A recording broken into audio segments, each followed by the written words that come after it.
Hello friends, आज हम बात करेंगे एग्ज़ाम में पास होने के तरीके की। इस वीडियो में अंत तक बने रहें। वीडियो को लाइक और सब्सक्राइब ज़रूर करें। जब हम ग्रेजुएशन के बाद जब भी हम एलएलबी करते हैं तब हमें 3 साल की करनी पड़ती है, तो हमारे टोटल सब्जेक्ट 3 साल में 27 होते हैं। तो ये कोर्स जब हम करते हैं तब जैसे हम फर्स्ट ईयर में होते हैं तो हम सोचते हैं कि एग्ज़ाम देंगे तो हमें कैसे लिखना होगा, हमारे कैसे अच्छे मार्क्स आ सकेंगे। बहुत सारा कन्फ्यूज़न रहता है कि हमें सब कुछ याद करना है या फिर क्या क्या याद करना है, किस तरीके से हमें एग्ज़ाम में लिखना है। तो आज हम इसी पे ही बात करेंगे कि कैसे लिखना है। मैं आपको सारा तरीका बताऊंगी कि कोई भी क्वेश्चन आ जाए आपको क्या लिखना है। ठीक है, हम बात करेंगे एलएलबी फर्स्ट ईयर का एक सब्जेक्ट चलता है कॉन्ट्रैक्ट फर्स्ट जर्नल प्रिंसिपल, मतलब संविदा विधि सामान्य सिद्धांत। ये फर्स्ट पेपर होता है एलएलबी फर्स्ट ईयर वालों का। तो हम देखेंगे कि कैसे क्वेश्चन का आंसर लिखना है। ऐसे ही हम सभी पेपर में लिख सकते हैं कि कैसे क्या लिखना है। इसी तरीके से आप सीख जाएंगे। देखिए, क्वेश्चन आता है सभी संविदा करार होते हैं परंतु सभी करार संविदा नहीं होते। समझाइए, मतलब all contracts are agreement but all agreements are not contract. Explain, जैसे कि नाम से समझ में आ रहा है। ठीक है, तो अभी हम पढ़ेंगे। जैसे कोई भी बुक है, अब जैसे संविदा के बारे में हम दे रहे हैं एग्जाम, तो फर्स्ट क्वेश्चन कोई भी करें हम, चाहे ये हो या फिर कोई भी क्वेश्चन करना हो हमें, तो हमें पहले उसके बुक्स के बारे में बताना पड़ेगा कि ये किसका पेपर है। जैसे कॉन्ट्रैक्ट है तो हम इसके बारे में बताएंगे, कॉन्स्टिट्यूशन है तो उसी के बारे में बताएंगे।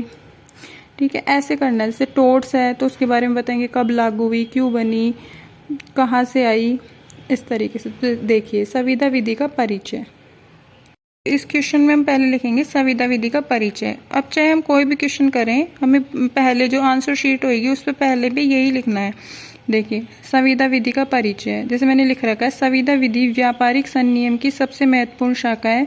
यह केवल व्यवसाय पर ही नहीं अपितु व्यक्तिगत दैनिक लेन देन पर भी लागू होती है। मतलब कॉन्ट्रैक्ट सभी जगह अप्लाई है, जरूरी नहीं है कि बिजनेस में या फिर कोई व्यापार में लागू हो। देखिए, इसमें बताया गया कि भारतीय संविदा अधिनियम को 25 अप्रैल 1872 को तो पारित किया गया। मतलब 25 अप्रैल 1872 को तो ये बनी और 1 सितंबर 1872 से लागू हुआ।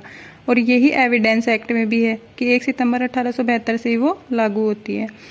भारतीय संविदा अधिनियम को 2 भागों में बांटा। जिसका हम फर्स्ट पेपर देंगे वो धारा 1 से 75 तक है। मतलब प्रथम भाग धारा 1 से 75 तक सामान्य सिद्धांत, और जो धारा 2 है, जो दूसरा भाग है, वो धारा 76 से 266 तक है, विशिष्ट प्रकार के अनुबंध। अब देखिए, अब हम उसके बारे में लिखेंगे जिसके बारे में हम एग्जाम दे रहे हैं। मतलब कॉन्ट्रैक्ट। कॉन्ट्रैक्ट क्या है, संविदा क्या है। संविदा के पर्यायवाची शब्द, मतलब संविदा को और किस किस नाम से जाना जाता है। अनुबंध, ठेका, समझौता, शर्तनामा और व्यवस्था के नाम से जाना जाता है।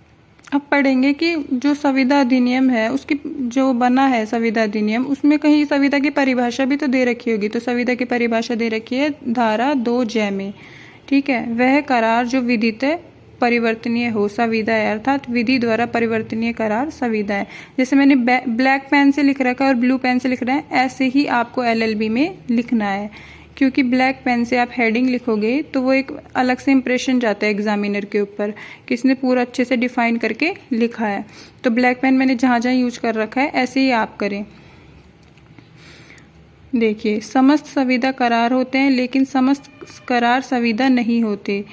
मतलब इसमें 2 बातें बोली उसने कि समस्त संविदा करार है, समस्त करार संविदा नहीं है। मतलब जरूरी नहीं है कि सभी कॉन्ट्रैक्ट, जो सभी एग्रीमेंट्स होते हैं वो कॉन्ट्रैक्ट बने ही। क्योंकि जैसे मैंने बोला कि मैं कल एक पेन खरीद के लाऊंगी, मैंने शॉप वाले को बोल दिया कि मेरे लिए पेन मंगवा के रख लेना। जरूरी नहीं है कि मैं कल लेने ही जाऊँ उसको। मैं एग्रीमेंट तो कर ली पर कॉन्ट्रैक्ट हुआ नहीं, क्योंकि ना तो मैंने उसको पैसे दिए ना उसने मुझे पेन दिया। ठीक है, तो इसी प्रकार देखिए, समस्त संविदा करार होते हैं। जहाँ संविदा होगी वहाँ करार अवश्य होगा, क्योंकि एग्रीमेंट होगा तभी तो कॉन्ट्रैक्ट में अप्लाई होगा। बिना एग्रीमेंट के तो कॉन्ट्रैक्ट हो ही नहीं सकता। देखिए, तो करार विहीन संविदा की कल्पना नहीं की जा सकती। देखिए, मैं शॉर्ट तरीके से समझा रही हूँ आपको कि ऐसे ऐसे लिखना है। अगर आपको ज़्यादा डिटेल्स में जानना है तो आप हमारा टेलीग्राम चैनल और व्हाट्सएप लिंक दे रखा है मैंने डिस्क्रिप्शन बॉक्स में, उसको आप वहाँ से क्लिक करके वहाँ से ज्वाइन कर सकते हैं और मैं नोट्स प्रोवाइड करवा दूँगी आपको। करार की परिभाषा देखिए, अब करार के बारे में जानेंगे क्योंकि यहाँ बोलते हैं समस्त संविदा करार होते हैं, तो संविदा के बारे में तो हम जान चुके हैं। अब करार क्या होता है तो वो कहाँ पे दे रखा है, धारा 2 में।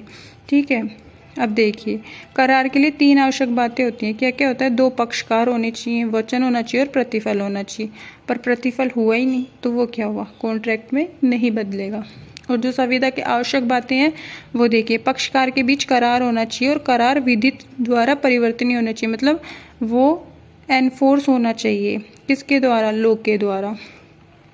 अब दूसरा देखिए, समस्त करार संविदा नहीं होते, तो मतलब प्रत्येक करार संविदा ही हो, ये आवश्यक नहीं है। कई बार करार मात्र करार ही रह जाता है। जैसे मैंने बताया आपको कि मैं पेन लेने गई नहीं अगले दिन, तो वो तो सिर्फ एक एग्रीमेंट ही रह गया, कॉन्ट्रैक्ट में तो अप्लाई हुआ ही नहीं।